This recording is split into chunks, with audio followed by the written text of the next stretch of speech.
And Prime Minister Mark Carney's first international trip. It's a quick visit, but jam-packed to strengthen Canada's ties with two of its closest allies, France and the United Kingdom. Right after taking office, Canadian Prime Minister Mark Carney bypassed Washington and chose Paris and London for his first diplomatic visit. Why is that? And how does this impact the economy and national security of your country? One of the main reasons for this decision is the intense tensions between Canada and the U.S. over tariff policies. The Trump administration previously imposed high tariffs on Canadian steel and aluminum, directly affecting Canada's industries. According to estimates, U.S. tariffs have reduced Canada's export value to the U.S. by over 10% in 2024. For a country like Canada, whose economy heavily depends on trade with the U.S., this is a shock. However, Carney and his government decided not to simply accept the status quo. Instead, they chose a different path, expanding relations with Europe and Asia. This not only helps reduce dependence on the U.S., but also creates new opportunities for the economy. The question is, could this be a strategic trade-off, considering that the trade war is far from over? I want to ensure that France and the whole of Europe works enthusiastically with Canada, the most European of non-European countries, determined like you to maintain the most positive possible relations with the United States. Canada is a reliable, trustworthy, and strong partner of France. This situation becomes even more complex when Prime Minister Carney raises concerns about the F-35 program, one of the most important defense cooperation projects between Canada and the U.S. Why is there controversy? Canadian officials have expressed concerns that the U.S. could use the kill switch software that can shut down F-35 fighter jets in emergencies, which would cause Canada to lose control over the fighter jets it has invested billions of dollars in. If the F-35 program is cancelled, it would create a shockwave in NATO relations. In fact, Canada's departure from this project could diminish U.S. military influence within the alliance, pushing allied nations to look for alternative options from Europe, such as France's or Germany's weapons systems. This is not just a defense issue, but also a powerful political leverage against America's allies. But instead of continuing to rely on Washington, Carney is rebuilding relations with Europe. In Paris, he met with President Emmanuel Macron and discussed not just economic cooperation, but also defense. During the meeting in Paris, Macron proposed a new collaboration between Canada and France on defense and technology projects worth $15 billion US, strengthening Canada's defense capabilities without depending on the U.S. In London, Prime Minister Carney also had discussions with UK leaders on financial partnerships and long-term strategies post-Brexit. This is a strong signal that Canada no longer sees the U.S. as its only partner. Arctic sovereignty is a strategic priority of our government. Another hotspot in relations between Canada and the U.S. is the issue of Arctic sovereignty. With climate change accelerating the ice melt in the region, the Arctic is becoming a new battleground for resources and power. By 2050, it is forecast that the Arctic could hold about 30% of the world's untapped oil and gas reserves, making it a flashpoint for disputes between nations. The Ottawa government is being extremely cautious about this issue and opposes any actions it deems as infringing on its national interests. This growing tension is only exacerbating a relationship already affected by Trump's protectionist policies and economic and defense divisions. With all these changes, Canada-US defense relations are at a major crossroads. Canceling the F-35 contract could be a clear signal of a fracture in the defense partnership between the two countries. If this happens, other NATO nations may look to European alternatives. This could completely reshape NATO's defense structure and weaken U.S. leadership within the alliance. Trade collapses, education is dismantled, social welfare is slashed, and all of this stems from Donald Trump's policies. While America waits for solutions to inflation and economic instability, Trump is making things worse than ever. But the question is, do Americans still trust Trump and the Republican Party after everything that's happening? Trump is turning America's allies into economic rivals, pushing the country toward a trade crisis. Trump raised tariffs on imported aluminum and steel by 25%, targeting major trade partners like the EU, Canada, and Mexico. The EU immediately retaliated, imposing tariffs on American goods, including cars, 20%, whiskey, 25%, and agricultural products, 30%. U.S. exports suffered massive losses, with American companies losing over $15 billion in revenue in the first year of the trade war. Economists warn that inflation continues to rise as consumers pay more for imported goods. The consequences? Consumer prices surged by 12% over 2 years. Thousands of manufacturing jobs were lost, especially in Midwestern states like Michigan, Ohio, and Wisconsin. Trump's approval ratings in agricultural states dropped by 9% as farmers faced retaliatory tariffs from China and Europe. Not only is Trump wrecking the economy, but he is also directly attacking the education system through unprecedented actions. Over 50% of the Department of Education's staff was fired, severely impacting federal programs that support schools. The Trump administration staged a fake security emergency, forcing employees to evacuate their offices, only to lock them out permanently. Funding for programs supporting students with disabilities was slashed by 40%, leaving 6 million children without necessary assistance. Low-income students suffered as well, with the School Lunch Assistance Program losing 30% of its budget. Real-world impact. Public schools in Texas, Florida, and Ohio warned of budget shortages, leading to potential teacher layoffs and larger class sizes. Dropout rates among students with disabilities increased by 18% in just 6 months under the new policies. Former Department of Education officials spoke out. This isn't just budget cuts. It's a deliberate attack on equal access to education. Trump claims to love America, but his policies are pushing millions into crisis. Trump cut $880 billion from Medicaid, which provides health care for over 80 million low-income Americans. 70,000 employees at the Department of Veterans Affairs, VA, were laid off, despite 19 million veterans needing medical care. 7,000 employees at the Social Security Administration were fired, causing massive delays in processing retirement and disability benefits. The real impact? Over 4 million Americans lost health insurance within a year. VA hospitals in New York, California, and Texas became overwhelmed, with wait times doubling. People with disabilities now wait an average of 12 months for benefits, compared to 6 months previously. A veteran speaks out. I fought for this country, but now I have to fight just to get health care. Trump isn't protecting us. He's abandoning us. Americans are waking up to the truth. Trump isn't protecting them. He's exploiting them to enrich the elite. Democratic lawmakers called it the greatest political scam in history.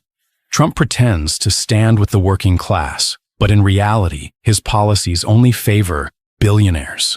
A new poll shows that 45% of former Trump voters now feel betrayed. Protests erupted across the U.S., especially in Washington, New York, and Chicago, demanding an end to social welfare cuts.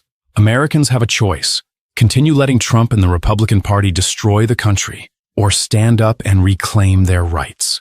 Don't go anywhere. What's coming next will keep you glued to the screen and definitely make you rethink everything. Canada launches shocking economic blow. Is the secret plan putting the U.S. at a disadvantage? Just 3 months after the U.S. election, over 90% of Canadians want to separate trade from the United States. Why is the situation so serious? And why did one statement from Trump push all of Canada to prepare for a full-scale economic counterattack? Canada unplugs its economy from the U.S. foundation. While Washington imposes tariffs, Canada quickly pivoted its trade strategy. The CETA agreement with the European Union was expanded. In just a few months, bilateral trade increased by 65%. Capital, technology, and resources shifted from the U.S. to Europe. Not stopping there, Canadian trade delegations appeared frequently across Southeast Asia, from Indonesia and Ecuador to Singapore, Australia, and Brunei. The objective is clear: increase non-U.S. exports by 50% within 2025. What does that mean? It means the Canadian economy, once tightly linked to the U.S. market, is now dismantling every chain of dependence. Canadian provinces launch a campaign to eliminate America. British Columbia took the lead, banned imports of U.S. agricultural products, especially milk, chicken, and wine. At the same time, tightened inspections of U.S. trucks at border crossings, causing cross-border supply chain disruptions. Quebec struck back just as hard. All infrastructure contracts with U.S. contractors were frozen. The Fabriquez au Québec campaign exploded. Citizens were urged to use only local products, with direct subsidies from the government. Manitoba and Nova Scotia even required hospitals, schools, and government agencies to completely remove U.S. goods from public procurement lists. The result? Starbucks, McDonald's, Apple, all gradually disappeared from public systems. Emergency general election. Not just an election, but a battle for survival April 28, 2025. A general election is held at an unprecedented speed in modern Canadian history. New Prime Minister Mark Carney, newly appointed, declared, "We eliminated the tax on carbon for consumers, for small businesses, and for farmers to end the division that it was creating amongst Canadians, because we are stronger together. We reversed the increase in the capital gains tax so that builders are encouraged to take risks." See party positions. One common challenger, Mark Carney, representing the Liberal Party, made it clear, Canada will never, ever be part of America in any way, shape, or form.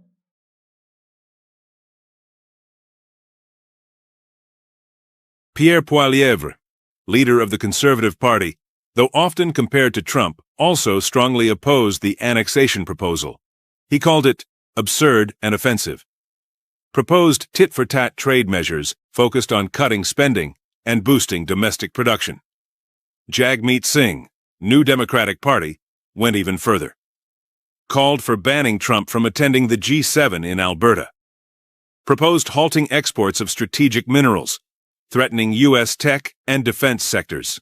Canadian public opinion, from anger to collective action. At festivals and sports events, the U.S. national anthem was booed, the U.S. flag turned away from. It's not just symbolism, but a growing social movement. Canada is sending a clear message. They no longer accept a dependent role.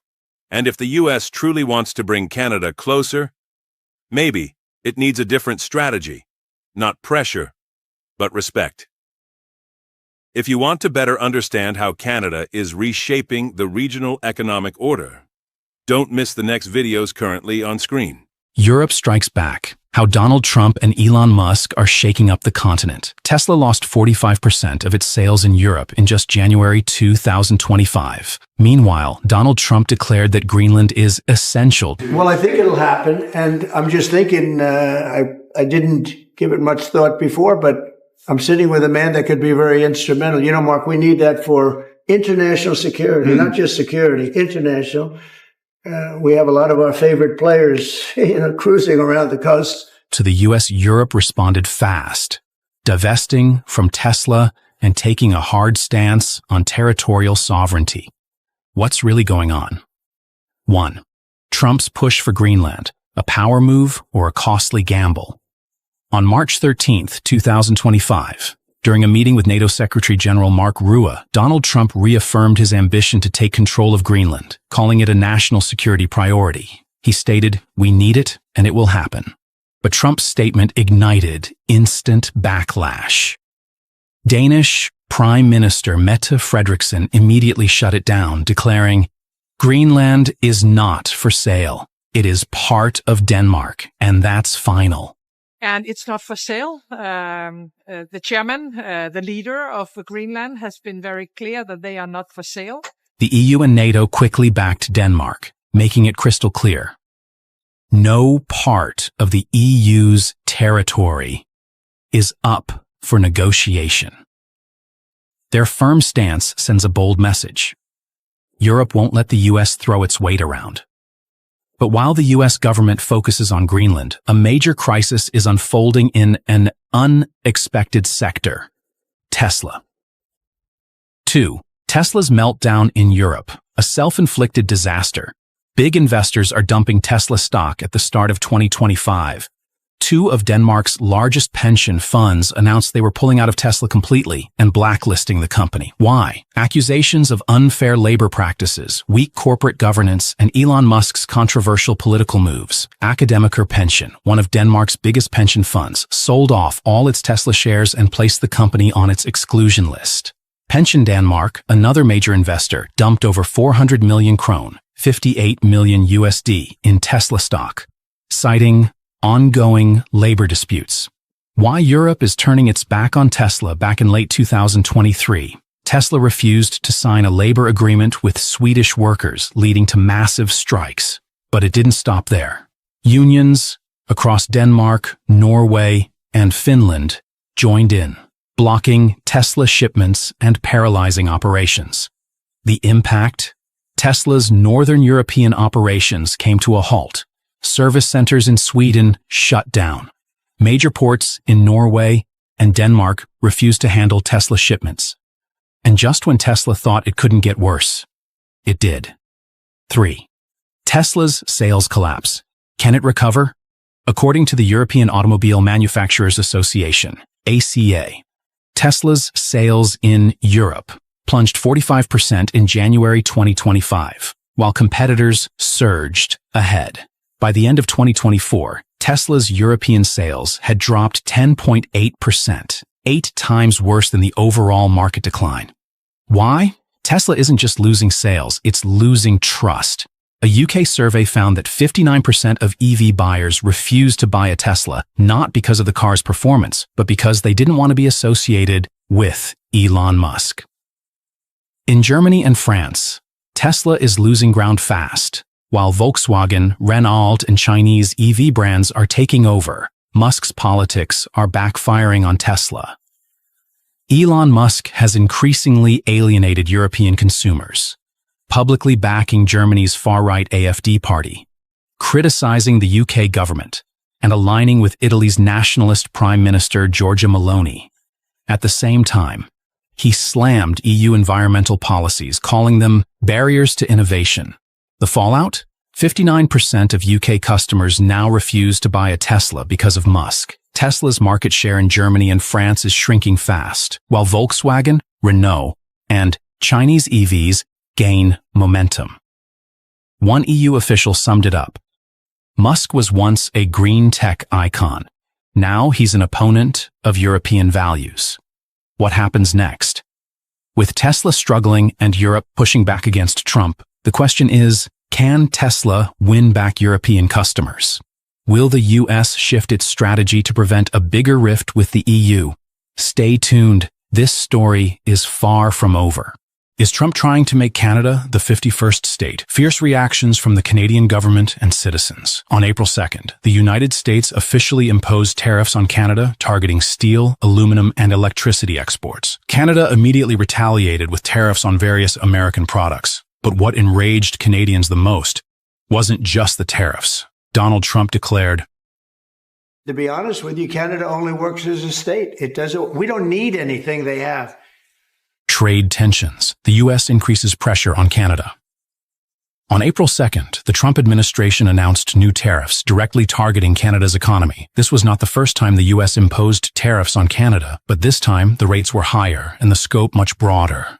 The affected goods included a 50% tariff on steel and aluminum, two of Canada's most critical export industries, tariffs on electricity exports from Canada to the U.S., significantly increasing energy costs in several American states, additional tariffs on consumer goods and raw materials imported from Canada. The official reason given by Washington?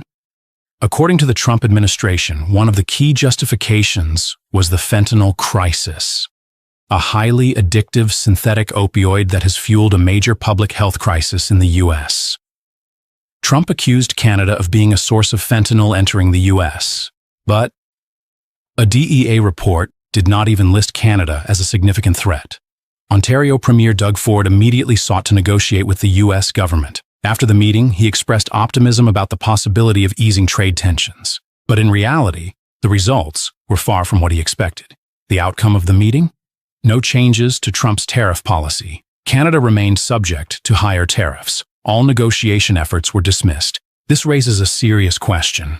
Is this truly just a trade issue, or is the U.S. using tariffs as a political tool to pressure Canada? Canada strikes back, countermeasures against the U.S. Refusing to stay passive, Canada quickly implemented strong countermeasures, tariffs on strategic American goods. One of the main targets was Kentucky bourbon, a deliberate move since bourbon is a key export industry for Kentucky, a politically influential state in the U.S. A 25% tariff on electricity exports to the U.S.-Canada is a major electricity supplier to several northern U.S. states. The tax hike drove up electricity prices in those areas, increasing costs for businesses and consumers, strengthening trade partnerships with other markets. The Canadian government actively sought additional trade agreements with Europe and Asia to reduce reliance on the U.S. market. However, as soon as Canada retaliated, the U.S. escalated tensions further. Immediately after Doug Ford announced the electricity tariff, Trump raised tariffs on Canadian steel and aluminum to 50%. If neither side backs down, could this be the beginning of an all-out trade war between the U.S. and Canada? Canadian citizens' outrage. Canadians weren't just angered by the tariffs. It was Trump's shocking statement that truly sparked national outrage. Canada can only exist if it becomes a U.S. state. This remark triggered an immediate and widespread backlash across Canada. Canadians felt insulted and betrayed. Government officials viewed this as a serious threat. Canadian media launched strong criticisms, and political discussions became more intense than ever. New Canadian Prime Minister Mark Carney firmly rejected Trump's claim. That's insane. Canada will never, under any circumstances, become part of the United States. Beyond public outcry, some Canadian officials have revealed that they believe Trump is deliberately trying to weaken Canada's economy to increase its dependence on the U.S. Experts have also raised critical concerns.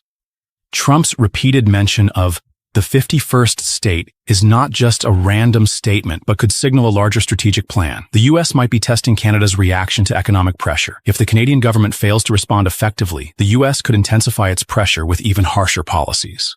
The most pressing question now is, what is the U.S.'s true objective? The next developments will be even more intense and could change U.S.-Canada relations forever.